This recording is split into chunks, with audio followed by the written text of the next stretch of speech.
Coucou, bonjour Mathilde.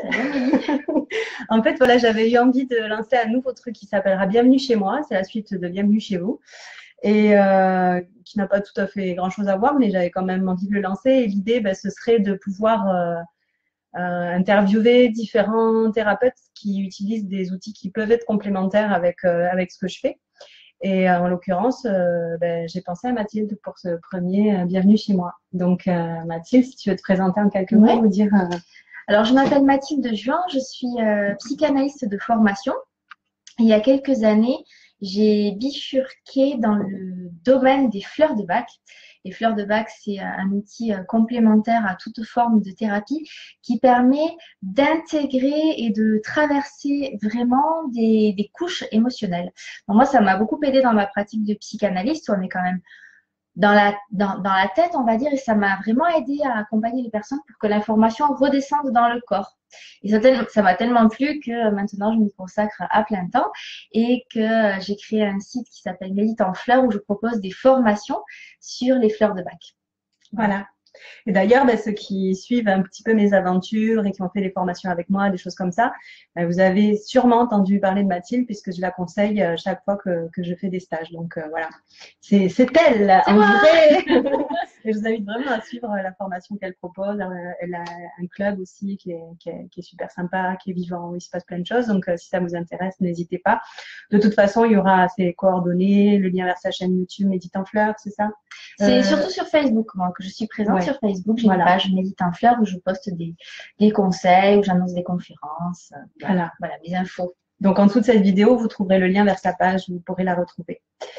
Et donc, du coup, en fait, si tu veux, moi, si j'avais envie d'être en contact avec toi aujourd'hui, c'était pour que tu nous parles un petit peu par rapport à tout ce qui est autour de la méditation ou plus particulièrement de la canalisation, par exemple, du fait de rentrer en contact avec ces êtres de lumière, etc., de recevoir ces guidances, d'avoir confiance en soi, de dépasser les peurs, les différentes croyances aussi qui peuvent être limitantes, de pouvoir s'apaiser pour pouvoir se connecter et en même temps de rester ancré avec la terre ou de pouvoir revenir autour de toutes ces choses-là qu'on peut rencontrer dans l'outil de la méditation, de la connexion en général, etc. Est-ce que tu aurais des fleurs, des élixirs qui pourraient être accompagnants? Tout à fait. Et avant ça, j'aimerais dire un mot pour aller un petit peu plus loin dans les fleurs de bac et expliquer comment ça fonctionne.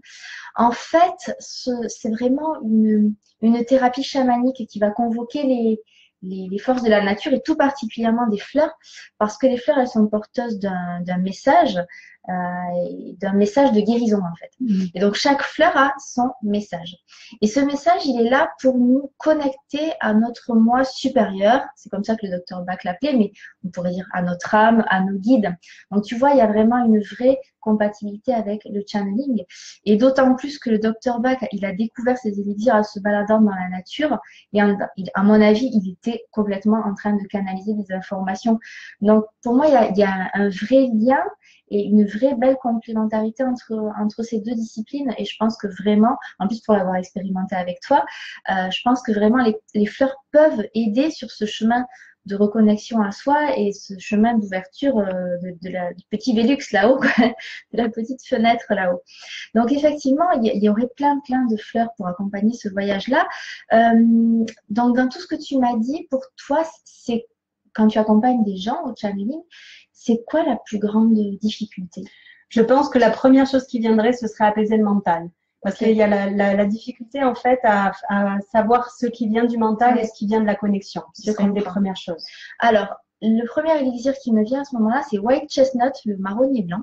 Le marronnier blanc, c'est vraiment une fleur qui vient apaiser le brouhaha mental, les pensées qui tournent en rond, le hamster qui mouline dans sa roue. Ça vient vraiment apaiser tout ce bruit-là pour entendre le message de fond principal. Donc, pour ça, je dirais en priorité White Chestnut, le marronnier blanc.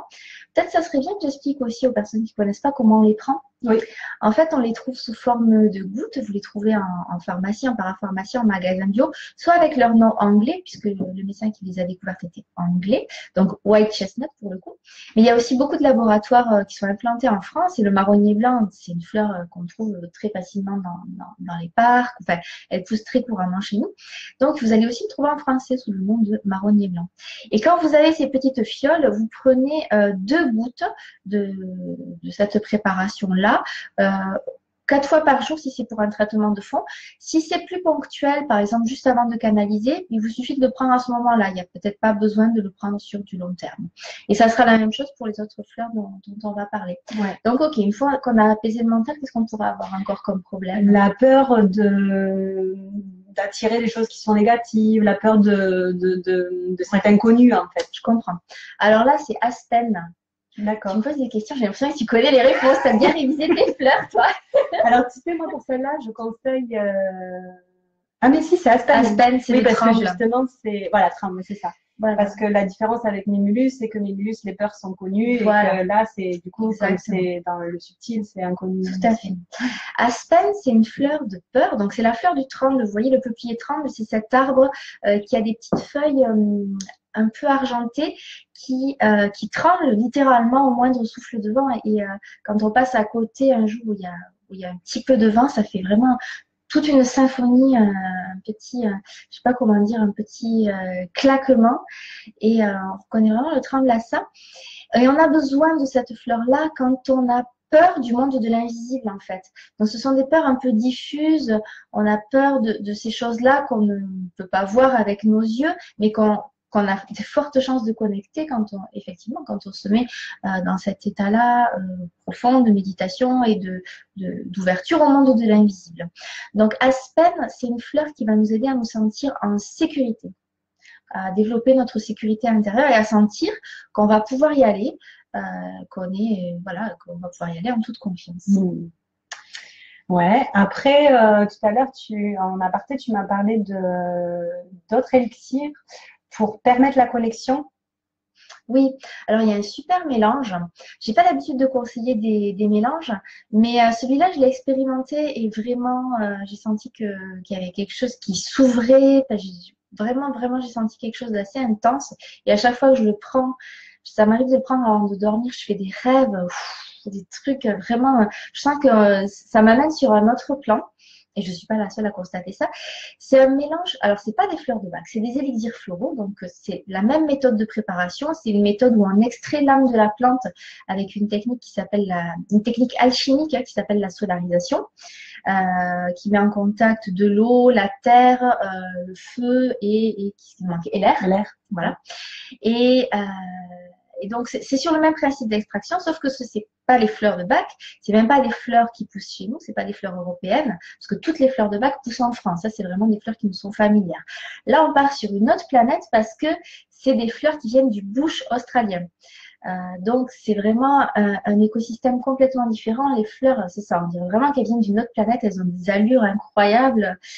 Et dans ce système des élixirs du bush australien, il y a un mélange qui s'appelle méditation, qui est composé de plusieurs fleurs très intéressantes, et notamment une qui s'appelle la Great Spider Orchid, si je ne me trompe pas, donc une fleur d'orchidée qui a une forme d'araignée et qui a la capacité, qui nous aide à développer nos capacités de télépathie et favorise la connexion au règne végétal et animal. Donc celle-là, c'est super. Voilà, pour tous ceux qui font par exemple de la communication animale ou tous ceux qui ont envie d'aller vibrer à ces endroits-là, ça va pouvoir vous aider. Mais il n'y a pas que celle-là de fleurs, je ne me souviens plus lesquelles il y a en détail.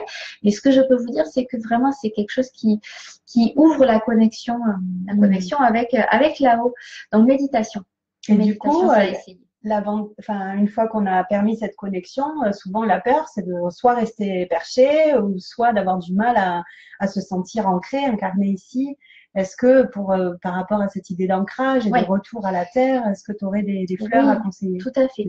Alors j'en ai une qui est simple à trouver parce que c'est une fleur de bac, donc celles-là vraiment elles sont largement distribuées. C'est la clématite. Clématite, c'est une fleur qui va aider tous ceux qui sont perchés, qui qui sont dans un monde, on va dire, spirituel, à retrouver leur ancrage à la terre, à revenir dans leur corps, à revenir ici et maintenant. Je sais pas si tu vois comment elle pousse, la clématite. C'est une fleur qui a quasiment pas sa tige est très très fine, elle doit s'accrocher, c'est une plante grimpante. On dirait qu'elle a pas de colonne vertébrale, mais elle cherche la lumière, elle cherche à s'élever toujours plus haut. Et voilà, donc la clématite, elle a vraiment cette capacité à se connecter. Et elle a aussi cette capacité, elle est porteuse en elle de deux polarités, elle a aussi cette capacité à être ancrée dans le sol. Donc c'est le message qu'elle va nous apporter quand on l'apprend, ça va être reviens ici, redescends les pieds sur terre. Ah, ça c'est hyper important. Voilà, donc premier niveau clématite. Seulement quelques fois, quand on est parti dans des choses vraiment quand on part très très loin, par exemple des voyages astro, peut-être que la clématite ne va pas suffire. Et si vous êtes dans ce cas-là, vous connaissez, vous avez déjà essayé et vous sentez que la connexion n'est pas complètement rétablie, il y a une autre fleur qui est aussi une fleur du bush australien qui s'appelle Sundew, Sundew, qui elle est vraiment spécifique pour ce genre de voyage, les voyages astro, les expériences, on va dire, un peu extrêmes pour nous ramener. Voilà.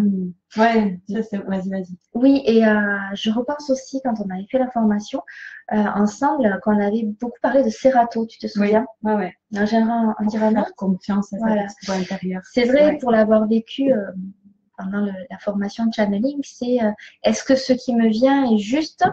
Il peut y avoir cette espèce de doute, est-ce que c'est moi qui le pense ou est-ce que c'est vraiment une info? Et en fait, il y a la fleur de Serato qui est magnifique pour ça, qui est une fleur pour s'écouter et pour laisser le champ libre à notre intuition et la reconnaître en tant que telle. Donc celle-là, je pense qu'elle est aussi, elle est dans mon top 3, je pense, oui, pour moi le aussi, channeling. moi aussi complètement, parce que du coup, je trouve qu'elle est hyper complémentaire avec la White Chestnut. C'est-à-dire qu'on va aller apaiser le mental et à partir de là, on va pouvoir entendre les messages, mais une fois qu'on a apaisé le mental, il faut arriver à faire confiance à cette petite voix aussi. Ouais. Donc du coup, elles vont bien ensemble. Oui. Et après, souvent aussi les caractéristiques que je peux détecter entre guillemets chez les personnes qui font la formation, c'est une impatience. Oui. Ah, j'en ai pris, je m'en souviens.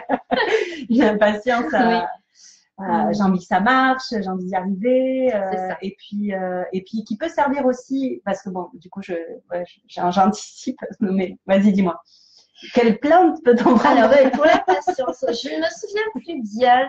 Bon, alors, c'est facile, en fait, très facile à retenir parce qu'il y a une fleur de l'impatience, la fleur impatience, qu'on connaît qu'on voit dans les jardins. Ceux qui jardinent, vous savez de quoi je parle. Là, c'est une variété très particulière d'impatience. C'est celle qui est utilisée pour faire les préparations. Et cette fleur, elle va vraiment nous permettre d'accepter le rythme que doivent prendre les choses. Parce que c'est vrai que le channeling, bon, ça peut s'ouvrir vite, hein, mais c'est quand même un cheminement. Et pour accepter ce temps-là, la fleur d'impatience va nous aider à ralentir un peu et être plus dans l'accueil de ce qui se présente. Ouais.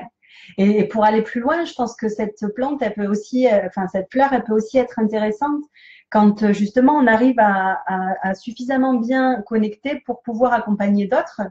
Et du coup aussi d'être dans ce respect du rythme de l'autre. Parce que souvent on peut avoir envie en tant que thérapeute que ça aille plus vite, etc. Et cette fleur peut aider à ça. Tout à fait. L'impatience, c'est vraiment accepter le rythme plus lent des autres. Donc quand on est thérapeute, c'est extrêmement utile d'accueillir l'autre là où il en est et de respecter son rythme d'intégration. Ouais. Je sais pas, peut-être une fleur pour réussir à être un petit peu dans l'instant présent, mais peut-être qu'on reviendrait là sur White Chestnut.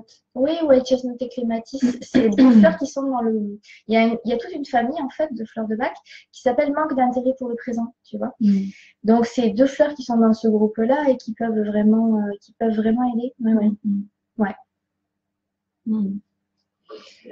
Après, ça me paraît déjà pas mal. J'aime bien aussi conseiller eau de roche aussi, Rockwater, pour justement se lâcher prise, cette fluidité, se laisser un petit peu porter par le mouvement. Ouais, Rockwater, exactement, c'est pas une fleur, puisque c'est vraiment de l'eau de roche, c'est vraiment de l'eau de torrent de montagne, et qui est porteuse de cette qualité vibratoire cette capacité à sauter de rocher en rocher, à se couler selon la topographie du terrain. Donc, c'est une fleur de souplesse qui va aider ceux qui ressentent une forme de rigidité mentale.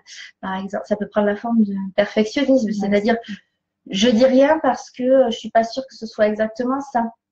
Donc, Rockwater, c'est quand on est dans une énergie de rétention et de rigidité. Et ça va apporter beaucoup de souplesse et de douceur, effectivement. C'est aussi la douceur envers soi-même. Ne pas se mettre la barre trop haute. Voilà, le channeling, comme tout, c'est un processus d'apprentissage. C'est en pratiquant qu'on va être de plus en plus à l'aise et qu'on va avoir des choses de plus en plus fines. Et donc, accepter ça, de commencer, même si c'est pas au début aussi parfait que ce qu'on aimerait, accepter d'y aller quand même. Tout à fait. Il y a peut-être une dernière fleur qui me semble intéressante et qui moi revient très très souvent dans ce que j'ai l'occasion de conseiller, c'est la fleur du mélèze, l'arche. L'arche, on en a besoin quand on est en doute par rapport à nos capacités, c'est-à-dire pour tous ceux qui vont se dire ouais, le channeling quand même, il faut avoir un don, c'est pas forcément pour moi, je sais pas si j'ai le niveau, je sais pas si j'ai les capacités. La fleur du mélèze, ça va vous aider à sentir que tout est là à l'intérieur de vous. Avec votre individualité, vous n'allez pas canaliser comme Amélie ou comme quelqu'un d'autre, vous allez canaliser comme vous et ça va vous aider à prendre conscience de ça, de votre unicité et de votre capacité à y arriver selon votre propre chemin, sans vous comparer aux autres. Donc ça, c'est très très utile dans tous les processus d'apprentissage. Ouais, c'est super. Super. Et là, comme ça, il y en a une autre qui te viendrait ou tu penses que c'est déjà... Je pense que déjà avec ça, il y a de quoi faire. Qu'est-ce que tu en dis? Ouais, je trouve ça sympa. D'accord. Je trouve ça plutôt sympa. Bon. Après, c'est vrai que voilà, c'est important. Alors, ça vous donne des idées, faites-vous confiance. Tiens, cette fleur, elle m'a parlé, etc. Et puis, je sais pas, je pense si tu es d'accord avec moi, mais l'idée, c'est essayer de voir ce qui se passe quand vous prenez cette fleur. Alors, c'est pas forcément parce que je ressens quelque chose d'inconfortable que ça veut dire que la fleur n'a pas un effet positif sur moi. Alors oui, tout à fait. En fait, quand on prend une fleur, l'idée, c'est qu'elle nous fasse traverser un état émotionnel. Donc, s'il faut le traverser, quelquefois, il faut vraiment y aller. Il peut y avoir parfois un court instant, où on a l'impression que c'est que l'état émotionnel qui était difficile est pire. Parce qu'on est vraiment dedans. Si vous voulez, pour moi, c'est comme, j'imagine une cascade avec un rideau d'eau. On s'approche. Quand on est assez proche, on est éclaboussé. Mais au moment où on va traverser, on va vraiment se mouiller. D'accord? Mais derrière, il y a autre chose. Derrière, il y a un trésor, il y a l'entrée de la grotte. Voilà. Donc, il y a des fois où vous allez vraiment vous mouiller, mais ça va pas durer longtemps. Et dans ces cas-là, il faut continuer à prendre la fleur. Ça veut dire qu'on a bien choisi, que vous avez bien choisi la fleur, qu'il se passe quelque chose, qu'il y a un phénomène de résonance et que c'est le moment de le traverser. Si cette traversée est un peu compliquée, c'est très rare, mais ça peut arriver. Vous pouvez prendre en plus du rescue, qui est le mélange d'urgence et qui va vous accompagner dans ce moment de passage. Parce qu'on pourrait dire que finalement, la fleur nous permet d'aller chercher en nous les ressources, mais que pour pouvoir trouver ces ressources, j'ai besoin justement de traverser cette cascade émotionnelle qui est un peu la contrepartie de cette ressource, mais c'est-à-dire je vais dépasser en fait un état émotionnel pour avoir accès à la ressource qui est derrière. C'est ça, exactement. On n'élimine pas la... Voilà, c'est ça. Ce que tu disais très bien. Oui, en fait, l'idée, c'est pas d'éliminer ce qui est difficile chez nous. Si vous voulez, les fleurs de Bach, dans ce système-là, on considère qu'on est porteur de deux polarités. Par exemple, on a tous en nous à la fois le courage et la peur. Tu vois, ça, c'est une polarité simple. Et il y a des moments où c'est la peur qui va prendre le dessus. C'est pas pour ça que le courage n'existe plus, mais il est endormi, il est au second plan. Et les fleurs de Bach, en fait, elles ne vont pas agir sur la peur. La peur, elles vont la laisser tranquille. C'est-à-dire, voilà, j'ai mon petit courage qui est là et ma peur qui est là. On va pas dire, allez, on va prendre des bêta-bloquants, on va bien inhiber tout ça et on va réduire la peur. Non, la peur, on la laisse aller. Par contre, on va venir nourrir la part de courage pour qu'elle prenne plus de place et qu'elle puisse englober la peur. Donc, il n'est pas du tout question de nier la peur, mais plutôt de renforcer des ressources qui sont à l'intérieur de nous et qui sont un peu en retrait, de venir les soutenir, de nous reconnecter à toutes les expériences, par exemple, où on a senti du courage, vraiment de réveiller tout ça pour que ce soit ce qui domine. Et en fait, donc, on est tous porteurs pour toutes les vibrations émotionnelles de cette double polarité. Et c'est ça qui est intéressant parce que les fleurs de Bach aussi. Je prends l'exemple de Mimulus. qui est la fleur de la peur et du courage, de cet exemple que je vous donne. C'est une fleur, quand elle pousse dans la nature, elle a l'air extrêmement fragile. Elle a tendance à se mettre en plus dans des situations pas possibles. Elle pousse au bord des rivières, vraiment au bord des eaux vives, et juste à ras de l'eau. Et on a l'impression, il y a sa fleur qui penche vers l'eau, qu'elle va se faire emporter à tout moment. Et ça, c'est sa fragilité. On voit qu'elle est vulnérable. C'est comme ça qu'elle manifeste la polarité de peur. Mais en même temps, si on le regarde suffisamment longtemps, on s'aperçoit qu'elle a cette capacité à redresser sa tige et à retourner sa fleur dans l'autre sens. Donc, elle a la possibilité de se redresser. Et c'est exactement ce qu'on cherche quand on prend le Humulus pour soutenir cette part de courage. Et chacune des fleurs de bac est porteuse d'un double message de ce type-là, qui vient faire écho aux deux polarités qu'on a à l'intérieur de nous. Et bien sûr, la fleur, elle va venir nous envoyer le message de guérison. Voilà comment ça marche. Super, merci beaucoup. Avec plaisir. Donc du coup, si vous avez envie d'aller plus loin, n'hésitez pas à vous informer sur les. Donc si je ne m'abuse, tu proposes deux formations en ligne, une qui serait plutôt une initiation pour les gens qui découvrent et une pour aller vraiment plus loin pour ceux qui ont envie de. Il y en a un peu plus là. Maintenant, j'en ai fait une trentaine. Et ouais, j'ai pas chômé depuis la dernière fois. Quand c'était. Oui, il y a une formation vraiment de base pour découvrir les 38 fleurs. C'est le programme 38 fleurs ou le programme Au cœur des fleurs. Et puis, il y a le club Méditant Fleurs où là, c'est autre chose. C'est vraiment plus une communauté d'entraide et d'échange où on travaille par thématique. Le premier, c'est vraiment pour avoir une connaissance de base sur les 38 fleurs.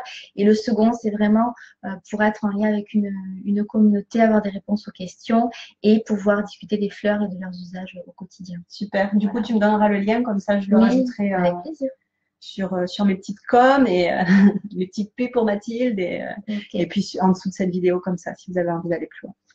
Voilà, et ben je vous remercie pour votre écoute et puis je vous dis à très bientôt pour un nouveau bienvenue chez moi cette fois. Et ben merci beaucoup. Merci Amélie, c'est un plaisir. Ouais, avec plaisir aussi de se retrouver pour une autre aventure.